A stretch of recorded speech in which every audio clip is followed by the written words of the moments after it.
Welcome back, history buffs. Back in time here. Today I'm going to take you to the heartbreaking tragedy that occurred in 1966.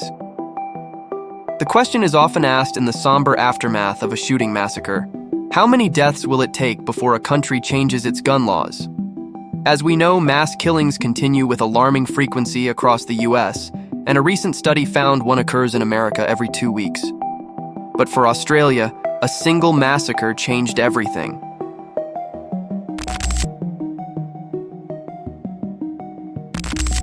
On April 28, 1996, one of the darkest days in Australian history unfolded at the historic Port Arthur in Tasmania, Australia.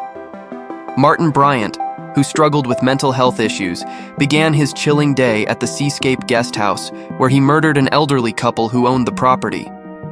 This was just the beginning of his horrific spree. After the gruesome start, Bryant made his way to the Broad Arrow Cafe, where he pulled out a Colt AR-15 rifle from his bag. In just moments, 22 people lost their lives in a heart-stopping burst of violence, but Bryant didn't stop there. He moved outside to the parking lot, targeting innocent drivers and a mother with her 2 kids. For 18 long hours, the police and Bryant were locked in a tense standoff. In a final act of horror, Bryant set the guest house on fire before being captured.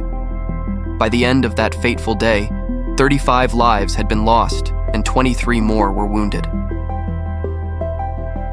12 days after the Port Arthur Massacre, the Australian Prime Minister John Howard announced a sweeping package of gun reforms in the country. Howard took bold action, pushing for a sweeping national gun control policy. His plan? Ban pump-action, automatic, and semi-automatic firearms and introduce the National Firearms Agreement. The agreement set strict rules: background checks, a mandatory cooling-off period, and compulsory safety training. You needed a genuine reason for owning a firearm, and self-defense didn't count. He didn't just stop at new laws, he also launched a massive buyback scheme to get banned weapons off the streets. The government offered to buy back banned firearms from the public, and they funded it with a tax increase. Gun owners had the option to surrender their newly banned weapons with no legal consequences, thanks to an amnesty provision. Many took this chance to get financial compensation for their guns. The result? Over 650,000 banned and legal firearms were turned in or destroyed.